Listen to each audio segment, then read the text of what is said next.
परमेश्वर के वचन में एक जगह और जब आप यहोशू उसका 6 अध्याय पढ़ेंगे तो वहां पर इस तरीके से लिखा है, यरीहो की दीवार को तोड़ने के लिए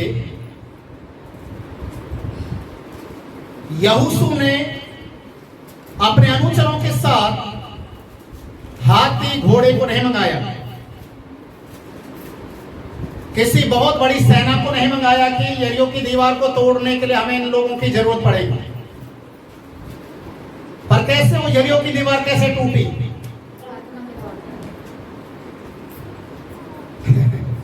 हालेलुया। यहोशू की किताब उसका 6 अध्याय आप 20 पद से आप पढ़ेंगे, लिखा हुआ वहां पर यहोशू ने बोला, अपने अपने हाथों में मसाले लेके रखो और तूरियां लो, दीवार को टच नहीं करना, दीवार के चारों तरफ घूम के आना है। हालेलुया। चारों तरफ जाना, घूम के आना है।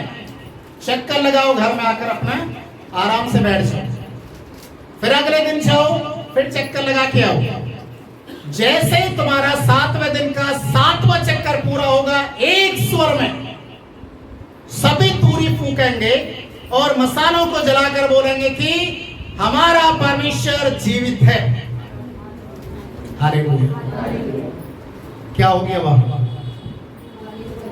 क्या हो गया? बोलिए क्या हुआ? यरीहो की पूरी दीवार ऊपर से नीचे तक ढह गया। हालेलुया। किस कारण से? परमेश्वर की महिमा करने से। आपको परमेश्वर ने चुना क्यों है? आपको मोल किसने खरीदा है? आप अपने शरीरों के द्वारा आप पार्कों में जाइए, डिस्को में जाइए, सिनेमा घर में जाइए, रिश्तेदारों में जाकर डीजे पर डांस कीजिए, चुगली करना है, उल्टे सीधे काम करना, इसलिए चुना? इसलिए आपके लिए अपने लहू को बहाया? क्या करना अपने शरीर के साथ? परमेश्वर को अर्पण करना है, परमेश्वर की महिमा के लिए अपने शरीर को देना है। हालेलुया। आज परमेश्वर का वचन कहता है, हमें विवाद के अंदर नहीं जाना है। लोग कौन क्या कह रहा, क्या कर रहा है। आराधना के कई सारे हिस्से हैं, भाग है, पार्ट ऑफ वर्शिप, बहुत सारे भाग हैं। प्रार्थना करना भी एक आराधना का एक भाग है। और जब आप प्रार्थना करते हैं तो पूरी सच्चाई के साथ करें, बिना कुड़कुड़ा कर। समझ में आ रहा है? दूसरा, जो आप परमेश्वर की महिमा करने के लिए खड़े हो या आप नहीं खड़े हो रहे, कोई दूसरा खड़ा हो जाए तो आपके अंदर उसको देखकर कड़वाहट नहीं होनी चाहिए। उसको मौका दे दिया, मुझे नहीं दिया है, ये कड़वाहट परमेश्वर पसंद नहीं करता। हालेलुया। तीसरा, जब आप दान देते हैं, जब आप दान देते हैं, दसवां देते हैं, ऑफरिंग देते हैं, तो वो भी कैसा होना चाहिए? फटा पुराना नोट होना चाहिए। याद रखिए, आराधना का भाग है। देखिए, मैं एक चीज आपको दिखाता हूँ। कितने का नोट है? 10 का है, 20 का।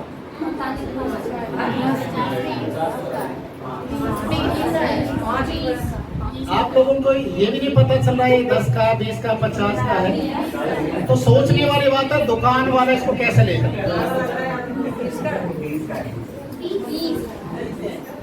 ये ऑफरिंग में मिला है, ये ऑफरिंग में है। अब सोचने वाली बात है, ये आराधना का ये भाग है?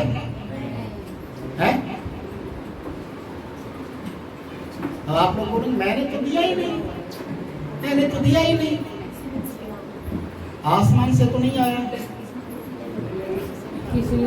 इतने समझदार लोग होते हैं जो कहीं नहीं चलेगा, चर्च में चलाएगा।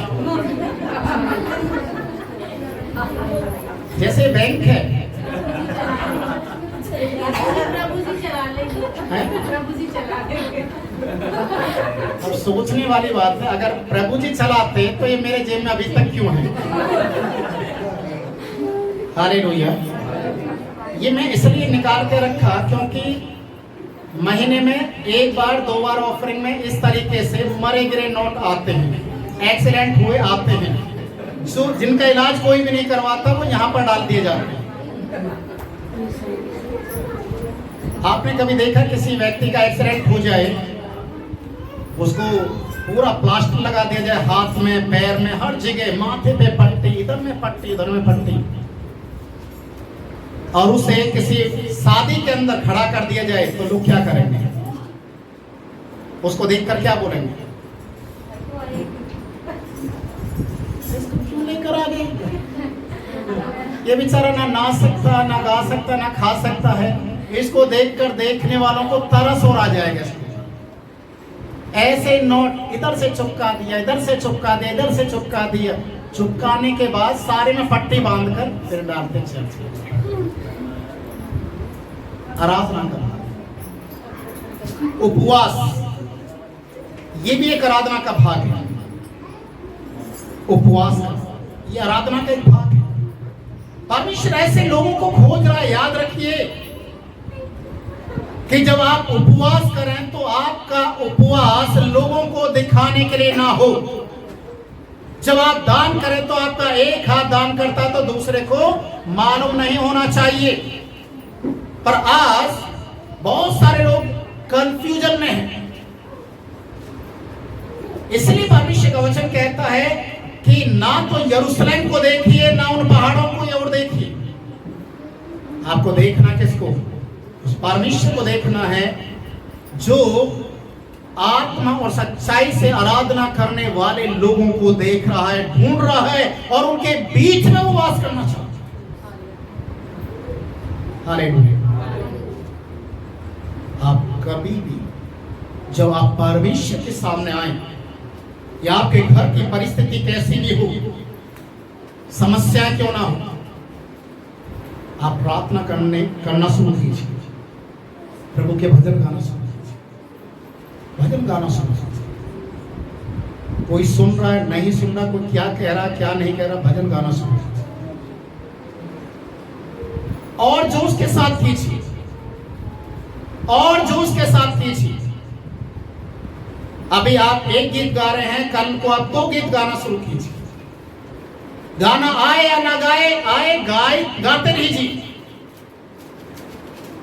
यकीन मानिए आपके घर के अंदर जितनी भी बीमारी और दुष्टात्मा जो छुपी रहती हैं वो भी निकल कर भागना शुरू करेंगी। हालेलुया। वो भागेंगी क्योंकि जहां ज्योति है वहां अंधकार दिख नहीं सकता है। जहां परमेश्वर की आराधना करने वाले लोग हैं वहां पर बड़े से बड़े गढ़ भी ढा दिए जाते हैं।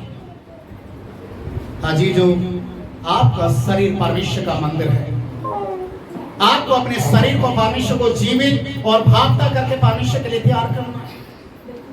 रोमियो की किताब उसके 12वें अध्याय के पहले दूसरे पद को आप पढ़ेंगे तो वहां पर क्लियर लिखा हुआ है कि अपने शरीर को परमेश्वर के लिए अर्पण करें। यही तुम्हारी सेवा है। अगर आज आपने अपने शरीर को परमेश्वर के लिए नहीं दिया, प्रभु की आराधना के लिए अपने मुख को नहीं खोला, तो याद रखिए कल आपको यह मौका नहीं मिलने वाला है। मेरे साथ एक वचन और निकालेंगे, प्रकाशित वाक्य, बाइबल के सबसे अंतिम किताब है, उसका 7 अध्याय, प्रकाशित वाक्य 7 अध्याय। एक सुरंग का सीन मैं आपको दिखा रहा हूं। सुरंग में क्या होने वाला है?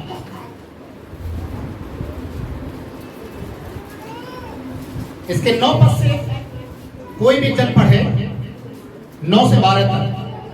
इसके बाद मैंने दृष्टि की और देखा हर एक जाति और कुल लोग, भाषा में से एक ऐसी बड़ी भीड़ जिसे कोई गिन नहीं सकता, श्वेत वस्त्र पहने और अपने हाथों में खजूर की डालियां लिए हुए सिंहासन के सामने और मेमने के सामने खड़ी है। सबसे पहले जब आप परमेश्वर के पास आते हैं, आप अपने दिल दिमाग से इस बात को निकाल दीजिए, आप किस धर्म से हैं, किस जाति से हैं, किस भाषा का बोलने वाले हैं। क्योंकि ये चीज है परमेश्वर के सामने ये कोई मायने नहीं रखती। परमेश्वर आपके दिल को देखता है, आपके रंग रूप को नहीं देखता, आपके एजुकेशन को नहीं देखता, आपके किसी और चीज को नहीं देखता। वो केवल देखता है आप किस मन से प्रभु को प्रेम करते हैं, किस मन से आप परमेश्वर की महिमा करते हैं। यहां पर लिखा हर कुल, हर भाषा, हर धर्म, हर जाति से लोगों की एक बहुत बड़ी भीड़ परमेश्वर के राज्य के अंदर खड़े हुए देखे, जिनके हाथों में खजूर की डालियां लिए हुए सिंहासन के सामने वे लोग खड़े हुए थे और बड़े शब्द से पुकार कर कहती है, उद्धार के लिए हमारे परमेश्वर का जो सिंहासन पर बैठा है और मेमने का जय जयकार करो। क्या कर रही है ये? जय जयकार करो। कैसे? धीरे, मुंह बंद करके? कैसे कर रहे हैं? ऊंची आवाज में, ऊंची आवाज में ये प्रभु को धन्यवाद कर रहे, जय जयकार कर रहे। और सारे स्वर्गदूत उस सिंहासन और प्राचीनों और चारों प्राणियों के चारों ओर खड़े हैं।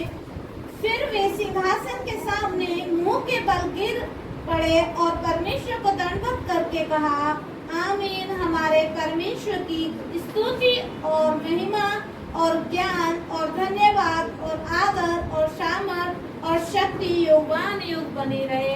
Hallelujah, hallelujah. आप अगर स्वर्ग में जाएंगे तो स्वर्ग में आपको क्या करना पड़ेगा?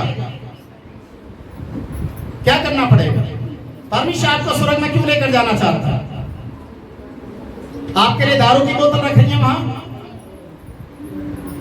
डीजे लगा रखा है।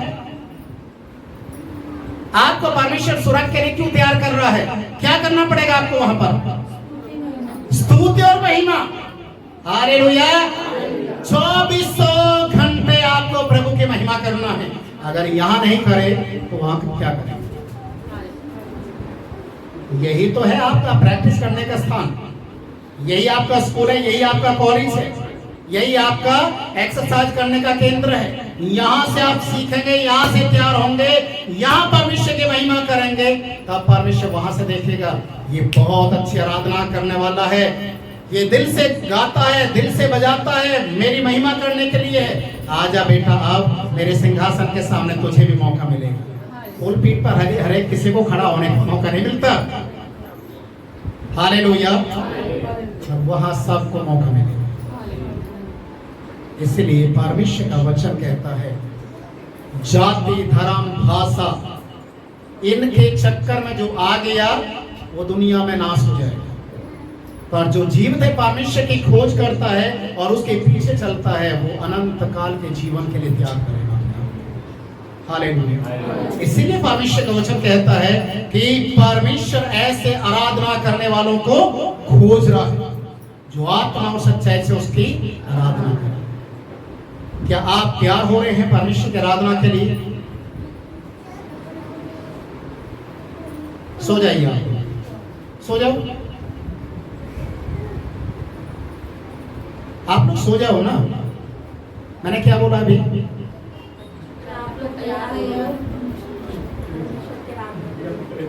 तो आपका जवाब क्या होना चाहिए? जवाब तो आ रहा नहीं है।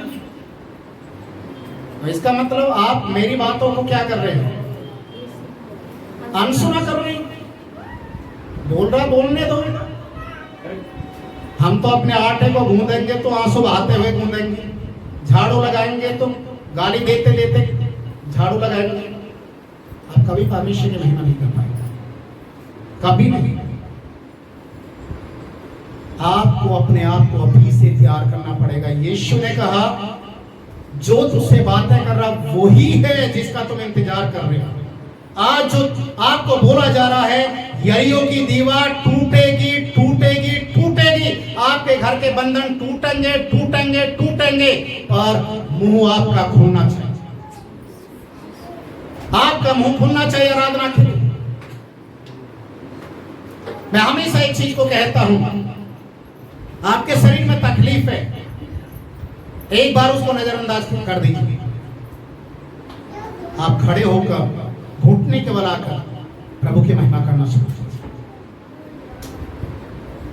अब कीजिए, थोड़ी देर के अंदर ही आपकी सारी समस्याएं, सारी बीमारियां आपके शरीर को छोड़ना शुरू करें, क्योंकि ये परमेश्वर का स्थान है और प्रभु इसमें वास करता है। याकूब एक बात को कहता है, आज की जो कलीसिया के लोग हैं, आज के जो विश्वासी लोग हैं, वो ज्यादातर दो तरीके के मन को रखते, दो तरीके की भाषा को बोलने वाले लोग हैं। याकूब की किताब उसका 3 अध्याय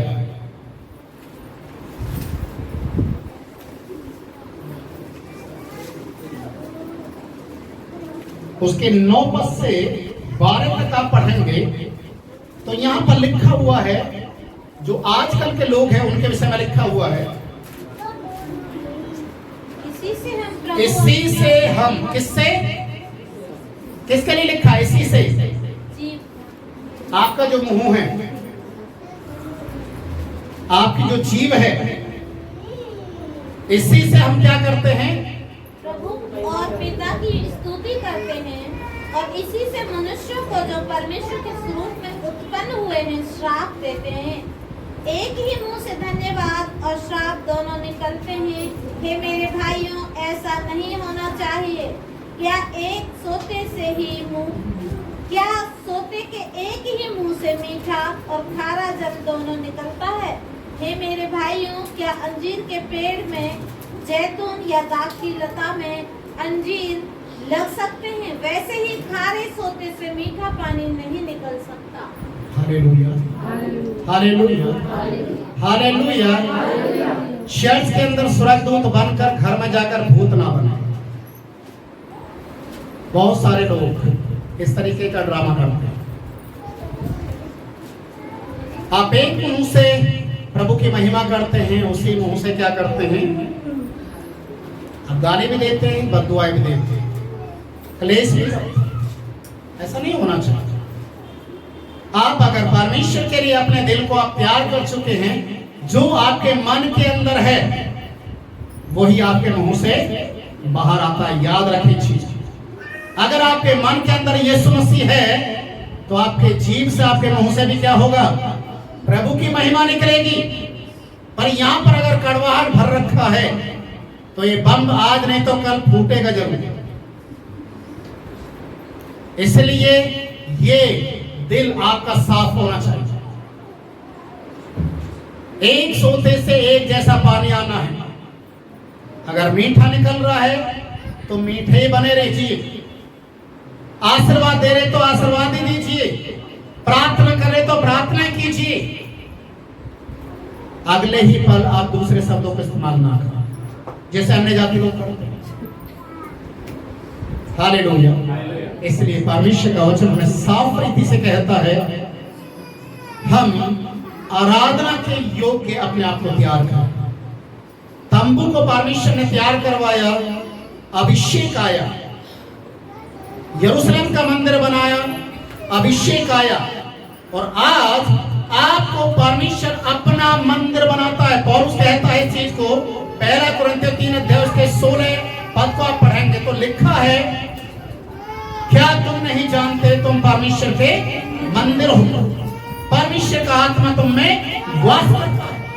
अजीजों, जब परमेश्वर के मंदिर आप हैं, परमेश्वर आपको अपना मंदिर बनाता है, तो इस मंदिर के अंदर परमेश्वर की आत्मा होना जरूरी है। 17 पद में लिखा है, जो परमेश्वर के मंदिर को नाश करेगा परमेश्वर उसे भी छोड़ेगा नहीं। हालेलुया। आपका शरीर परमेश्वर का मंदिर है। परमेश्वर इस मंदिर को भरना चाहता अपनी उपस्थिति से। वो कहता, मुंह खोल, मैं तेरे मुंह को भरूंगा। तो मुंह खोलना है, पूरे हृदय के साथ, हृदय को भरपूरी के साथ आप परमेश्वर के भवन में जब आते, आपके शब्दों में परमेश्वर की महिमा वाले शब्द होने चाहिए। Hallelujah, hallelujah. जब आप इस तरीके से आते हैं, परमेश्वर निश्चय आपकी प्रार्थना को सुनेगा, आपकी आराधना को सुनेगा और आपके लिए स्वर्ग का द्वार खोलेगा। क्या आप चाहते हैं कि आपकी प्रार्थना, आपकी आराधना परमेश्वर तक पहुंचे? क्या आप चाहते हैं कि आप अपने घर में या आप कहीं भी रिश्तेदारी में जा रहे हैं और वहां पर कुछ ऐसी क्रिया हो रही है दुष्ट आत्मा वाली, आपके एक शब्द के द्वारा दुष्ट आत्मा वहां से भागेगी। मैं छोटी सी कहानी बता रहा हूं। पिछले शनिवार जबकि हमारी उपवास का दूसरा दिन था और उस समय भाई सदरक के घर में प्रार्थना चल रही थी और अचानक किसी के घर से लगातार फोन आ रहा है कि तबीयत ज्यादा खराब हो चुके उनके पति की, आप कैसे भी करके आ जाइए। तो लास्ट में जब हम लोग गए तो मालूम चला एक दुबला पतला एक आदमी, उनका पति, जो 2 या 3 रोटी खाने वाला 11 रोटी खा गया। 11 रोटी खा गया और फिर भी क्या बोल रहा है? भूखा। उसकी औरत कांपने लगती है उसको देख के कि 2-3 रोटी खाने वाला 4-5 ज्यादा 4 रोटी खाने वाला व्यक्ति 11 रोटी खा गया और फिर भी क्या बोल रहा है? भूखा हूं। बोला मेरे लिए और बना। थोड़े से चावल बचा के रखे थे अपने बच्चे के लिए, बोला वो चावल भी मुझे दो, भूख लग रही है। उसको बोला उसकी पत्नी ने अब नहीं दे रही है, तो उसके और आंख निकाल कर बोला क्यों नहीं देगी? मुझे भूख लग रही है, खाने दो। उसको समझ में आ गया कि कुछ तो गड़बड़ी है, इसलिए उसने फोन कर दिया। कभी वो औरत की ओर देख रहा है, कभी अपने बच्चे की ओर देख रहा है। तो जब हम उनके घर में गए, वो उठा, हमारे पास आया, जय मसीह बोला, पैर छुए और बैठ गई बिल्कुल नॉर्मल। किसी को पता भी नहीं था क्या हो रहा क्या नहीं हो रहा। जब उसके साथ में बैठा, मैंने बोला भूख लग रही है आपको? बोला हाँ। कितनी रोटी खा चुका है? अभी खाई कहाँ है? और पत्नी क्या बोल रही है? पास्टर जी 11। मैंने बोला 11 खाने के बाद बोल रहा भूखा है? बोला हाँ भूख लग रही है। मैंने बोला यीशु के नाम में अभी इसको छोड़, नहीं तो तेरी अब पिटाई होने वाली है। इतना बोला है और वो चीखना चिल्लाना शुरू कर। मैंने पहले ये तो बता, जाने से पहले तो है कौन? तो उसने बताया कोई मुसलमान की आत्मा उसको पकड़ रखा है, कई दिन से लगातार दारू पिला रहा है और खाना भी इतना खा रहा है। उसकी पत्नी ने तो पहली बार देखा, जब वो बनाते बनाते थक गई बेचारी, तब उसको पता चला कि ये तो मेरा पति नहीं, कोई दूसरे का पति आ गया। हालेलुया। जब आपका शरीर परमेश्वर का मंदिर हो जाएगा तो ऐसी शैतान को आप 1 सेकंड में पहचान लोगे कि ये क्या है। हालेलुया। छोड़कर भाग, आप अपने आप को तैयार करें। आप भी परमेश्वर के लिए तैयार हो जाए। आपका शरीर प्रभु के लिए तैयार होना चाहिए। आपके शब्द प्रभु की महिमा के लिए होने चाहिए। और जब आप इस तरीके से अपने आप को तैयार करोगे, परमेश्वर आपको बहुतायत के साथ इस्तेमाल करेगा और आपके लिए एक स्थान को परमेश्वर पहले से तैयार करेगा। आइए समय अपनी आंखों को बंद करें, हम प्रार्थना